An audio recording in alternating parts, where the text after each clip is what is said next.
తారీఖు 5లోపు మీకు కూడా అందజేస్తూ ఈనాటి కూటమి జరుగుతున్నారు. మరి అదేవిధంగా ఏదైతే ఆరోగ్య కార్డు ఉందో ప్రధానమంత్రి గారిని అది మీకు వర్తించే దిశగా కూడా బాధ్యత రాష్ట్ర ప్రభుత్వంపై ఉంది. అలాగే ఢిల్లీలు కూడా మీకు అందజేయాల్సిన బాధ్యత ఉంది. మరి జనవరికి నాన్నగారు అన్నట్లు పెద్ద మనసుతో కూటమి కొన్నైనా మనకి బడ్జెట్ శాంక్షన్స్లో ముందు ఆలోచనలో మనల్ని నడిపిస్తారని నేను కూడా ఆశపడుతూ అమ్మ ఇంకా ఈ నియోజకవర్గానికి ఎన్నో సేవలు చేయాల్సిన బాధ్యత మనకి ఉంది. సంక్షేమాలన్నీ అందజేయాల్సిన బాధ్యత ప్రజలకి మేము కూడా తోడుగా నడవాల్సిన బాధ్యత ఉంది. మరి గతంలో రాము గారు అంటే గొరపిల్లి రాము గారు మేము అందరం కలిపి ఆనాడు పెద్దలందరూ మీ అందరి సహకారంతో ఈ బిల్డింగ్ అనేది ఆనాడు నిర్మాణం జరిగింది. వాళ్ళ నాన్నగారు అన్నట్టు నిజమే, అన్ని వయసులో వారికి భగవంతుడు దైవించలేదే అడుగు పడుతూ ఈ కాలగమనంలో పరువు జీవితంలో భగవంతుడి నామస్మరణ కూడా చాలా అసలు నిర్మాణానికి తప్పకుండా నా నిధులు ఇంకా ఆలస్యం అవుతాయి. మీరు చూశారు టీవీలు పేపర్లు ఏవైనా బడ్జెట్ ఉంటే ప్రజలకు ఇద్దామని ముఖ్యమంత్రి గారు ఆలోచనలు వెళ్తున్నారు. మార్చి తర్వాత మా బడ్జెట్ వస్తుంది కనుక ఆలస్యం అవుతుంది. పార్లమెంట్ బడ్జెట్ శ్రీ భరత్ బాబు గారి సహకారంతో తప్పకుండా జ్ఞాన మందిర నిర్మాణానికి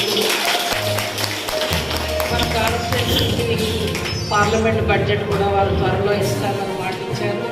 అందులో మన మండలం నుంచి మొదటి ప్రాధాన్యత నాన్నగారు చెప్పినట్లు నేను కూడా పంచాయతీరాజ్ శాఖ వారితో మాట్లాడి ఆ నిధులు ఎంత ఉన్నాయో కూడా అది వారి సహకారం తీసుకొని శాంక్షన్లో మొదట మన జ్ఞాన మందిర నిర్మాణానికి శ్రీ భరత్ బాబు గారి సహకారంతో మరి నేను సహకరించి మీకు ఆ నిధులు కేటాయింపు చేస్తానని కూడా ఈ వేదిక ద్వారా నేను మాటిస్తూ అమ్మ ఎప్పుడు ఇక్కడ ఉన్న ప్రధానమంత్రి గారి సహకారం తీసుకొని రాష్ట్రంలో నూతనంగా అభివృద్ధికి సంక్షేమానికి నమ్ము పలుకుతూ మనం నడిపిస్తున్నారు. మనం చూస్తున్నాం టీవీల్లో పేపర్లో ఆనాటి ప్రభుత్వ నిర్లక్ష్యం అవగాహన లేని రాహిత్యము అప్పులు ఊపులు ఆంధ్రప్రదేశ్ పనున్నాం. అయినా సరే అన్ని వర్గాలకి న్యాయం చేయాలని 75 సంవత్సరాల పెద్ద మన కోసం పనిచేస్తున్నారు.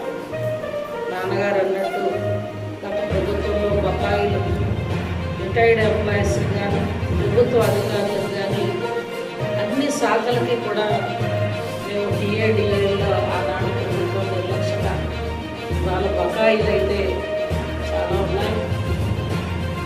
రిటైర్డ్ ఎంప్లాయీస్కి ఉన్నాయి, ప్రభుత్వ అధికారుల్లో కూడా బకాయిలు ఉన్నాయి.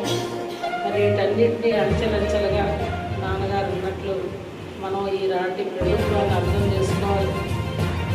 ఒక్కొక్క విషయంలో అంచెలంచెలుగా రాష్ట్ర నిధులు బట్టి కూడా అడుగులు ముందుకు వస్తూ మనకు సహకరించాలని కూటమి ప్రభుత్వం పెద్ద మనసుతో ఆలోచనతో